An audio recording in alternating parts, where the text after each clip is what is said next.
اليوم ماذا وما الذي شغلنا عن القرآن؟ والله كثير منا لو دخل بيته سيجد غبار على القرآن، ولن يزيل هذا الغبار إلا رمضان القادم. يا أحباب، أريد أن أسأل،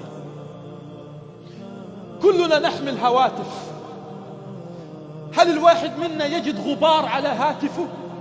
لا أحد، والله لا أحد.